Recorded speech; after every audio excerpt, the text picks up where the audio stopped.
ver gazı. Bu bir show, yeni en derin altı bu. Son gibi, son gibi, son gibi, son gibi.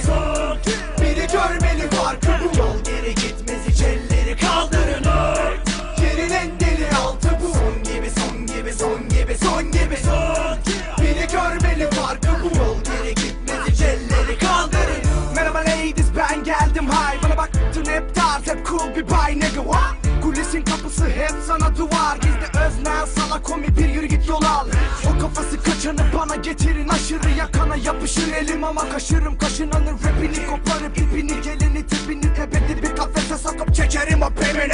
Hip hop yine türlü bir flow nigga. Son gibi, son gibi. Ayrı bir show benim elimde, haydi o let's get it on. Q4 beats nigga by ayrı bir fon. Homie ben bir ikon.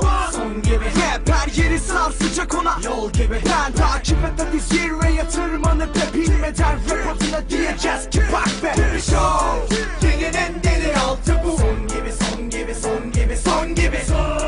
Biri görmeli farkı bu. Yol geri gitmez, hiç elleri kaldırın. Yerin en derin altı bu. Son gibi, son gibi, son gibi, son gibi. Biri görmeli farkı bu. Yol geri gitmez, hiç elleri kaldırın. Çalıştıklarımdan en cool bok bitch. Yanımda bir araba karıyla New York Street Zula'da ecstasy, mushroom, coke, G. Kafa real, kafa bin, kafa zoom. Yok risk bu ara show. Kapıda room service. Elinde internet çıkışlı bir konton disk. Ne bandrol, ne satış, ne para, ne kar. Bir sik olmasa da fanına cool art.